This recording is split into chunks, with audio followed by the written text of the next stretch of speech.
Thanks, Tyler. Israeli Prime Minister Benjamin Netanyahu began negotiating a new governing coalition today. The right-wing Likud party leader won a fifth term in office last week. It was a close election night that lasted into the next day. And my co-host Gilat Melamed is here to explain how Netanyahu pulled off the close win and what we can expect from Israel's new government.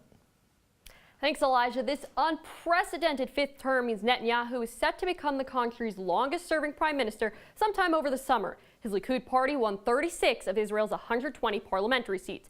Just because Likud picked up 6 seats, though, this election, don't let that fool you. This race was so tight that former IDF chief and opposing candidate Benny Gantz actually claimed victory at one point during election night before conceding the race the next day. His center-left blue and white party won 35 seats, just 1 seat less than Netanyahu's party. And that's a record number of seats for a first-time party that's now the main opposition force. The weeks leading up to Election Day were met with escalating tensions between Gaza and Israel in the form of airstrikes. National security is the most important issue in Israeli politics. Also noteworthy, though, just 3 days before Election Day, Netanyahu said he plans to annex Israeli settlements in the West Bank if re-elected. Now Netanyahu will form his coalition with the smaller right-wing and ultra-Orthodox parties.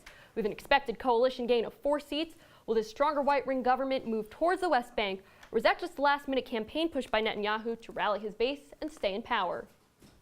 And Gilat, Netanyahu is still under investigation for corruption charges. What's the status of that? Yeah, there's 3 charges. It's 2 breaches of trust and 1 bribery charge. So we're expecting the indictment hearings to be in the coming months, and he would be the first Israeli sitting prime minister to be indicted. And the question really is his coalition strong enough? Do these ultra-Orthodox parties back him enough where they're going to stand by him, or will there be, calls for him to step down?